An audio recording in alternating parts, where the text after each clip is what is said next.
бүрэн дэмжиж байгаа. Яхаарахгүй эргэлзээг нь бол цаг нь хоцорчоод байгаа зүйл ээ. Гэхдээ нэг асуулт байгаад байна. Хэдэн асуулт байна? 2001-ээс 2022 он 5 удаа хувьчлах тогтоол шийдвэр гарсан байгаа. Тэрний биелэлт нь 33% байна. Ялангуяа сүүлийн 22 онд 26 компаниг хувьчилна гэдэг хоёрыг л хувьчилсан байгаа. Яг энэ дээр яагаад энэ тогтоол шийдвэр биелэхгүй байгаа? Эсвэл угаасаа тийм итгэл үнэмшлэхгүй үзэл баримтлалгүй шийдвэр гаргацсан юм уу? Эсвэл болохгүй байгаа юм уу?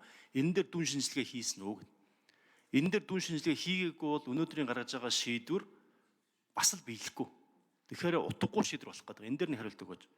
Хоёр дахь нь эрчим хүчний салбар.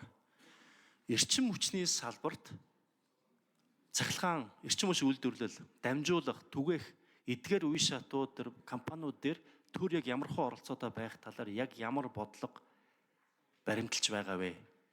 Эннээс хамаарат одоо энэ хувьчлалын бодлого нь хамаарах гэдэг юм л да.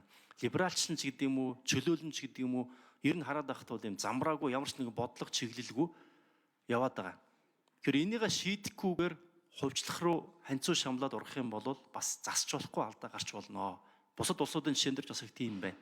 Монгол улсад эрчим хүчний тэр дамжлагууд дээр төрийн өмчийн оролцоо нь яг ямар хөө байх юм гэдэг одооноос тодорхойлж тэрнийхээ дагуу хувьчлаа хийхгүй бол дутуу буруу юм болчих байг санаа зовж байна. Энэ дээр яг ямар бодлого байгаа вэ? За гуравт нь төрийн банкны 51%-ийг төрд үлдээх тухай ийм төсөл байна. Тэгээ сайн муу зөв буруу гээгүү зүгээр төрийн банк 51% байх нь одоо бидэрт ямар бодлогын хэрэгцээ шаардлага байгаа юм бэ? Арилжааны банк эзэм шаардлага байгаа юу? За яг энийг яагаад асууж байгаа нэхэр хэрвээ энэ дээр зөвхөн 49% нь хувьчлаад 51% үлдээх юм бол дараа нь хувьчлаа гэх юм бол эн чинь бас нэг хувьчлалын үе шатын хувь тактик стратегийн хувьд буруу болоо явцдаг, үр дүнгүй болцдог, хувьчлах сонирхолтой этгээдүүдийн донд сонирхлын зөрчилж бий болгодог ийм сургамж өмнөөс байгаа. Тэгэхээр энэ дээр анханасаа байх ёстой эсгээ шийдээд зөв тактика, стратеги анханасаа сонгохгүй бол алдаанд хүрнэ гэж бодож байна. За дөрөвтг нь хөрөнгийн биржээр хувьцаа гаргана гэдэг гоё ярьж байгаа бид нар үнэхээр сайхан сонсогдож байгаа. Олон нийтэд нээлттэй болно гэдэг. Одоо энд бас ажлын хэсэгт хөрөнгийн биржийн санхүүгийн зохицол хорооноос хүмүүс байх шиг байна.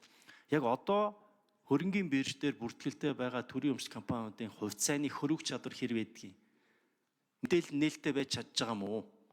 Тэг яг тэрнийхэн дагуу засаглал нь сайжирж гин үү? Яг харахад бол нэг сайжраад байгаа юм байхгүй. Харин ч бараг том хувьцаа эзэмшигтэй хөтлөгдөд амьгүй хөрөг чадваргүй хинч авдаггүй хинт зардаггүй нэг ийм хиймэл ийм хувьчилсан нэртэй болчиход байгаа юм аа. Тэгээ энэ дээр хувьцаа гаргана гэдэг яг бодиттой биелэх боломж нь байгаа мó? Хувьцаа зарагдах юм уу?